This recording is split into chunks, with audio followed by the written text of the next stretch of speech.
With the potential of a 2018 Mustang GT with long tube headers added, we're sure a lot of you are considering doing so, and today we're going to show you how using this 2018 Mustang GT.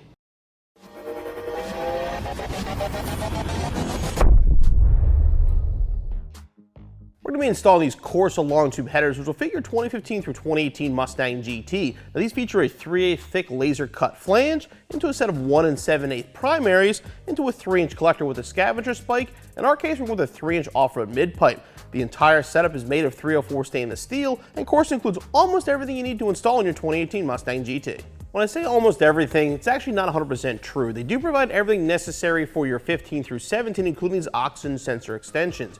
Now in the 18, the sensors are actually different than the 15 through 17. Once you reach that point in installation though, we'll show you how to fix that. For this installation, a lift is preferable. Now for using a jack and jack stands, it is possible. You want to make sure you get the car as close to 3 feet off the ground as possible to get the headers on. As far as tools, there's no specialty tools needed, but you'll need a well-stocked toolbox and definitely a good selection of 14 and 15 millimeter sockets and wrenches.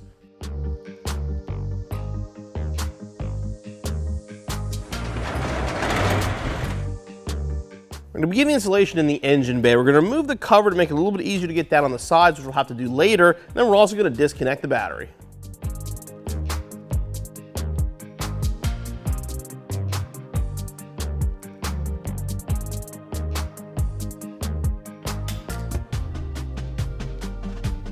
Now while we're up here, the other thing we want to try to get is a top bolt on the factory catalytic converter mid-pipe. It's really hard to get from underneath the car. It's a little bit easier to get with some extensions and a swivel from up top.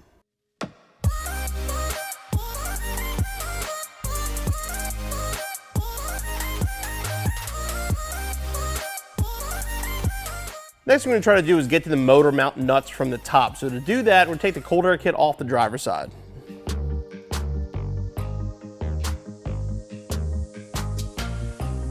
While Brendan's removing the cold air kit, I'm going to start on the motor mount nut over here on the passenger side. Here you can see it down behind the AC line. Again, you'll need an extension and a swivel with a 15 millimeter to get down on there.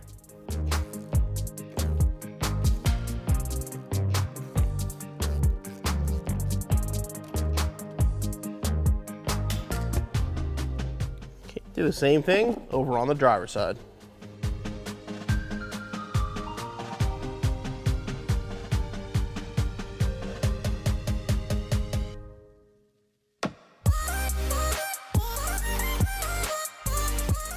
Now we have our car up in the air. The first thing we're going to do is remove the catback. We'll leave an aftermarket or factory catback. Same thing. Remove the rear hangers, remove the front bolts, and then remove it as one piece.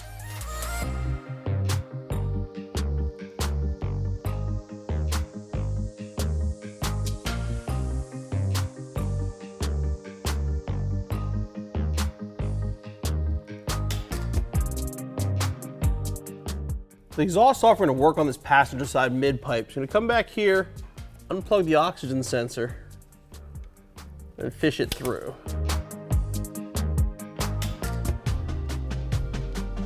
Then we can remove the nut.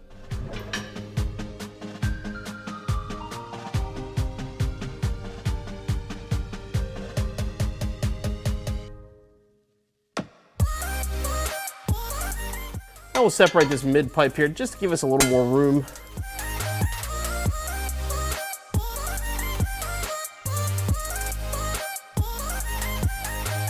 Back over on the passenger side, now we're going to remove our starter. Start by removing these 2 wires.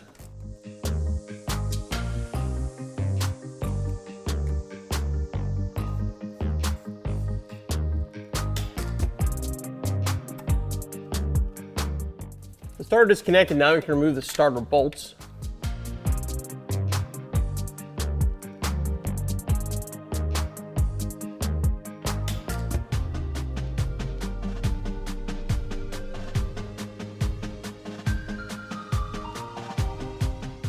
All right, so the next thing in the way is going to be this motor mount bracket. Now we took the nut off on top here earlier.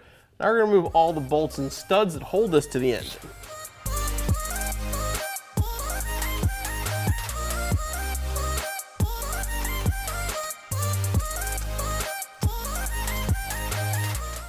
Then you want to sort of carefully just bend this bracket out of the way here so you can get to the nut that's underneath it. Careful you don't damage the lines. Bracket's out of the way, now we can actually see stud here, and a bolt up here. They're the ones that actually hold this bracket to the engine. Now you can loosen one of these first if you want to, but at that point you still have two left. You don't want to support the engine before you remove the other ones. Now you're going to support the engine so we can remove the engine mount. Now in the previous models you had a metal oil pan. I was always comfortable putting a piece of wood on the corner to hold it up. I'm told you can do the same with the composite. I don't trust it. I'm going to put it right here on the transmission. Again, that mount is still connected over on the driver's side.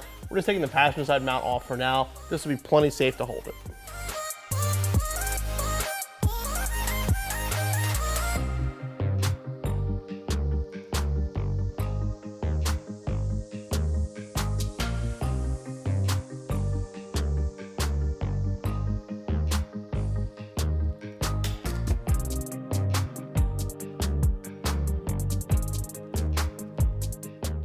At this point, we're ready to actually remove the factory header. This part is very time consuming. Some of these are very hard to get to. What you want to do is pretty much grab anything in your toolbox that says 15 millimeter, because you'll probably need it to get to one of these nuts.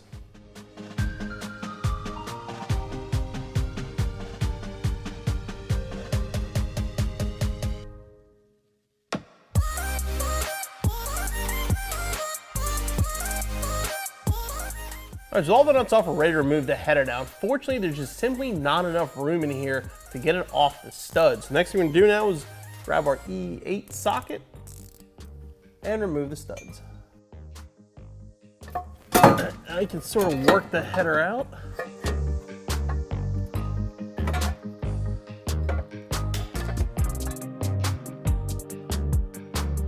And you're gonna reach up and disconnect the O2 sensor.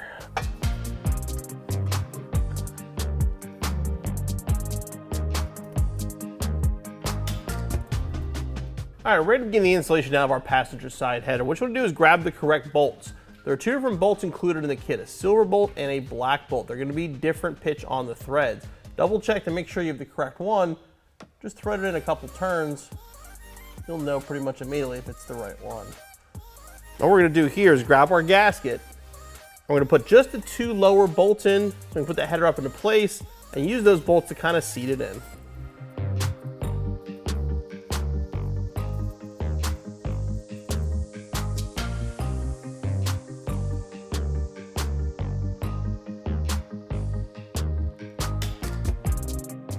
All right, now you put the header up into place.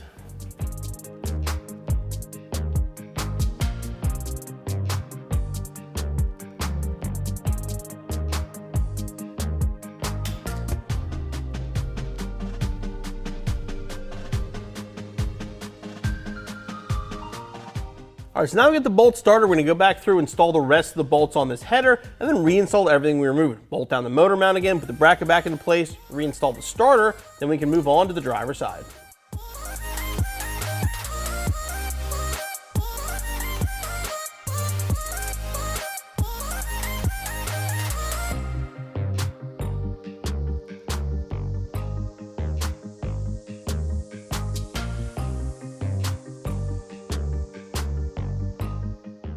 All right, so we're over here on the driver's side now to start working on removing the factory driver's side header. The only thing different on this side versus the passenger side is obviously the steering. First thing we're gonna do is make a mark so we can disconnect right here.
With the headers bolted to the car, now we're going to start the oxygen sensors. Now this is unique for the 2018. These plugs are not the same as the previous years. That's why you can't use the extensions that are provided. Now there's a couple changes you have to make the wiring harnesses work. We're going to start over here on the driver's side. Start by putting little anti-seize into the sensor. Then we'll thread it into our Corsa header.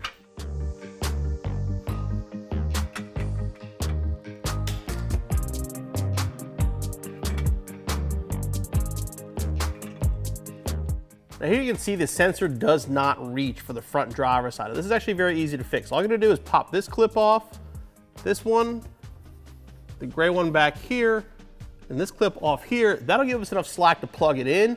Then we'll actually show you how to tie it down safely out of the way. That'll give us plenty of slack to connect our sensor.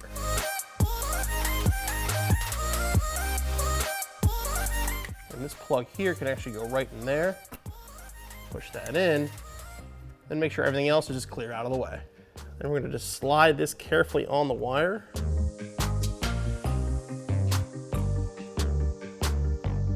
And that'll go right there. Then we're just gonna put one extra zip tie up here, just to make sure everything's safely out of the way.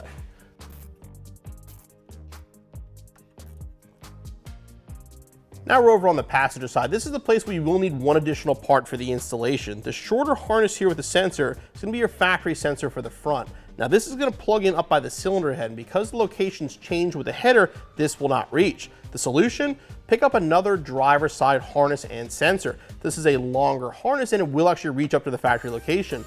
This is part number JR3Z9F472A and it's available on our website. I'm gonna grab our new sensor with the longer harness, put a little anti-seize on it, and thread it into our Corsa header.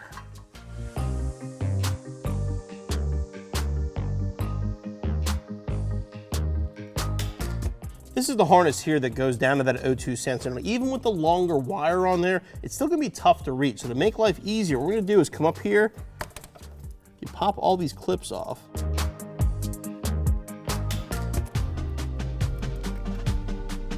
And take this harness, basically fish it down over here instead.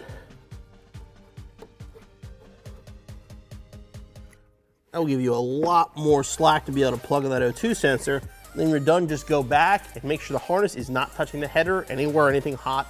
Make sure it's completely out of the way and safely attached. We're gonna adjust this harness a little bit. You can put that on this screw here.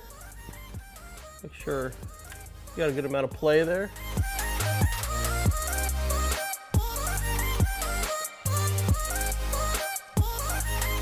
Plug in the sensor, and again, try to make sure it just stays out of the way. Keep it away from heat.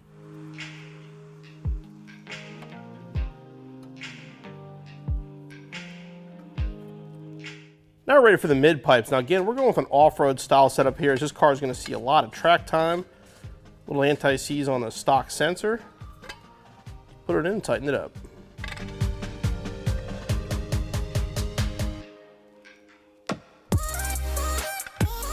I'm going to start with this cone gasket, put that up over the pipe, and bring the mid pipe up into place, and install the supplied hardware. And you want to line this up and then tighten everything evenly.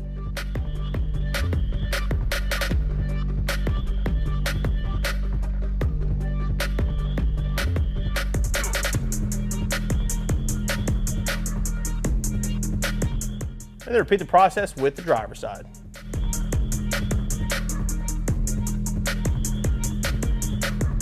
Now with the rear harnesses, there's no issues at all as far as reaching. They are pretty much right here. You still want to make sure you tie them up safely out of the way once you have it installed.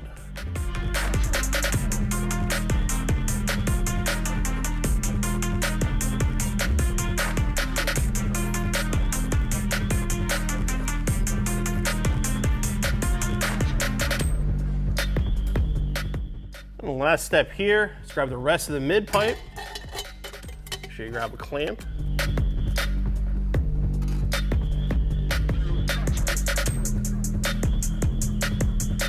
Line it up and then snug it down.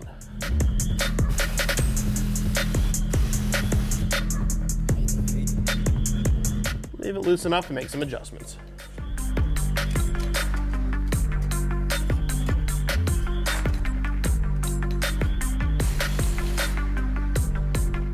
Obviously, we have to button up a few things up in the engine bay, tighten some motor mounts, stuff like that, but the header installation is basically finished. Now, with these 3-inch pipes here, we're definitely not putting a stock catback back on this car. With the Corsa headers, the perfect way to finish it off is with a Corsa catback. Now, if you remember when we installed the Corsa catbacks before, they come with adapters to work with the stock pipes because they're designed to go right to a 3-inch pipe, just like these headers have. So literally, these are gonna just slide right onto here.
And then reinstall the engine cover and your installation's finished.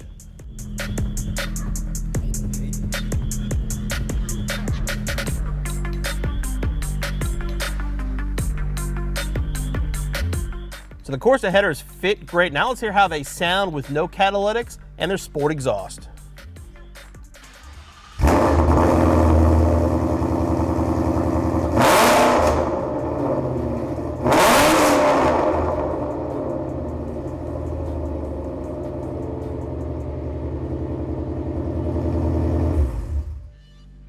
And there you have it. That's how you install long tube headers on a 2018 Mustang GT. Now, whether it's a 2018 or even a 2015 through 2017, which these headers will also fit, as far as the installation goes, you want to make sure you get a custom tune when the installation is finished. Now, as far as time, that's going to be a tricky one. If you're doing this in your driveway, never did it before, it's going to take you a weekend. But if you have access to a lift, a good set of tools, figure about 6 to 8 hours, but you'll be back on the road in no time.